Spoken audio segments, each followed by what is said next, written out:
up? This is Jesse Gaberkoff from 8 Digit Studios, and welcome to the first ever edition of After Effects Wednesday. And in this tutorial of After Effects, I'm going to be showing you how to do the text or the image with the base. And if you don't know what I'm talking about, it's basically this.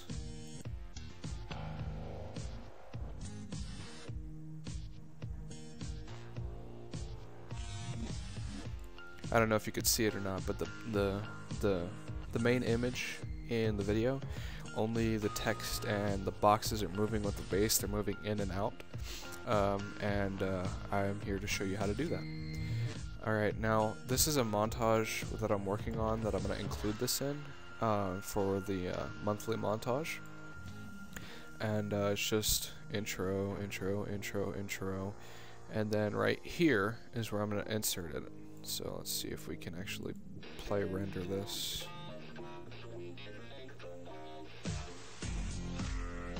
Sorry, it's taking a little bit. Anyway, we'll play that.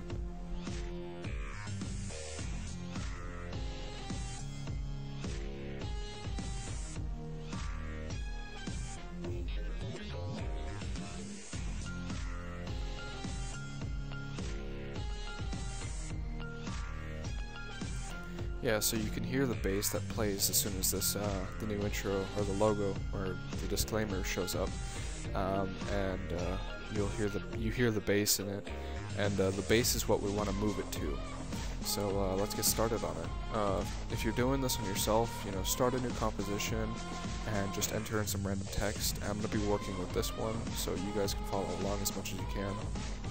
Don't worry about these right here. I'll be showing you just exactly what you need.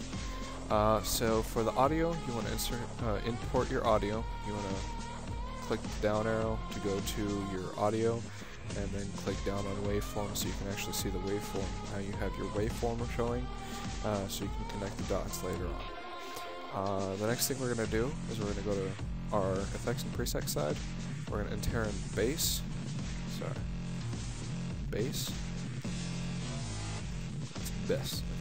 Bass, can't spell.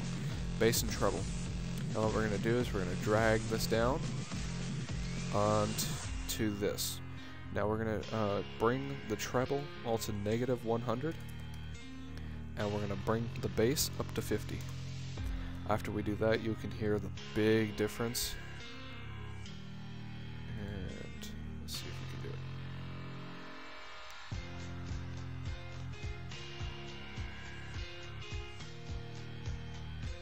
It's playing. I don't know if I can hear the audio though. Yeah, you can't hear the audio. But oh well. The bass is a lot more since you did that and you reduced the treble, so it can pick up on the bass a lot easier. The next thing we're going to do is I'm actually going to close this down. We're going to right click on this. We're going to go to Keyframe Assistant and convert audio to keyframes. Now this should create a new null object for you to use at your own discretion. And here it is, audio amplitude. And what we're going to do is we're going to delete the left and right side channel and leave the both channels there. Now keep in mind that this isn't going to show up in your final composition once you render, so it's just a null object. And what we're going to do now is we're going to extract all the keyframes that were made by the audio. You can see here.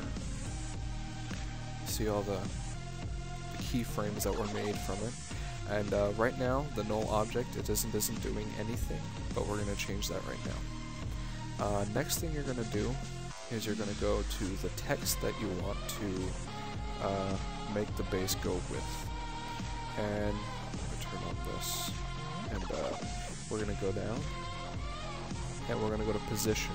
And we're going to alt click on position to bring up our expressions box, and after we bring up our expressions, we're going to go to our pick whip and drag it up to the slider.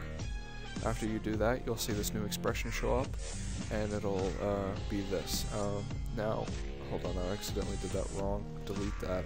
We're going to turn these into 3D layers, both of them, and then we're going to alt click and pick whip to the slider, since we have 3 expressions now in the expressions box.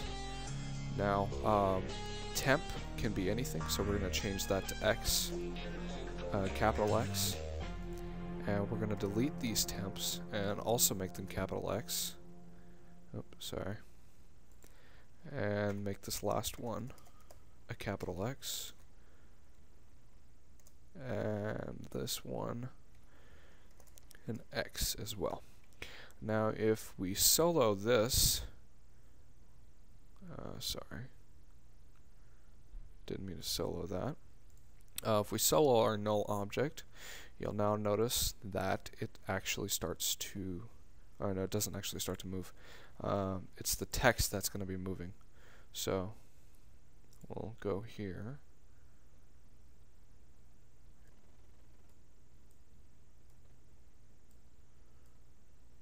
Okay, we're going to change the anchor points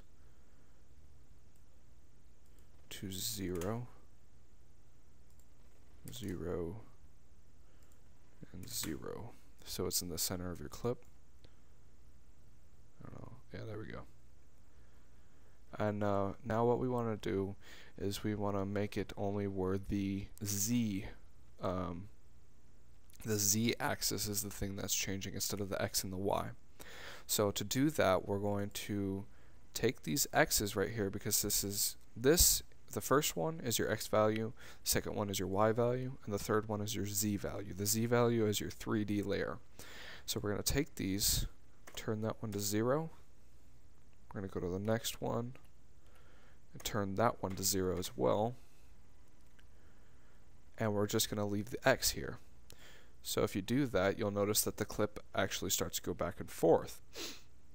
Now, it doesn't look that much, but if you want to increase it, all you have to do is multiply it. We'll go by 4. Oh, let's multiply by 4. So you'll actually see it start to move. Now if we take this off of solo, you'll see that it starts to move with it.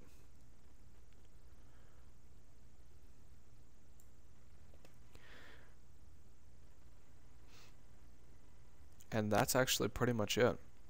After you've done that, what you're going to do, hold on, let this render out. My computer's really slow. It's running too many things at one time.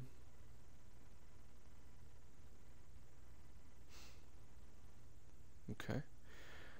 Now we're going to go down. And since we already used this, once you use this audio to make your audio amplitude, you can't use the audio again. So you're going to have the audio backed up. So we're going to go to the very left hand side to our project, and you're going to take your audio again, and you are going to drag it back in.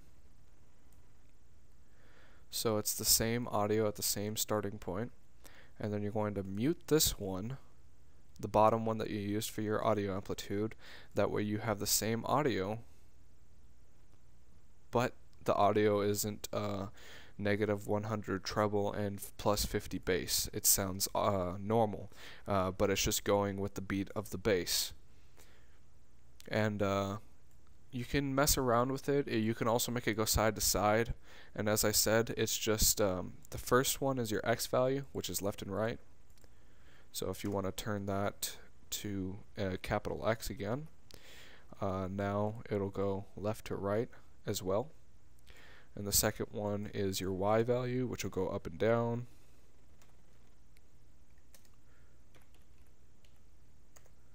And we'll turn that to a capital X, and which will make it go up and down. But we're going to keep those at 0 just so we can keep it going back and forth. And that's pretty much it for this tutorial, actually. It's a very simple tutorial for the advanced users, for the new people.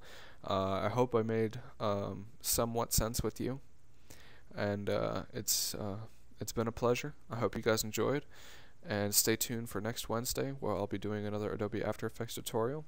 If you guys want to suggest a tutorial, go to 8digitstudios.com/contact me, enter in your information, and tell me what you'd like to see. Or just leave a comment in the section below, which is probably easier and which is probably what you're going to do.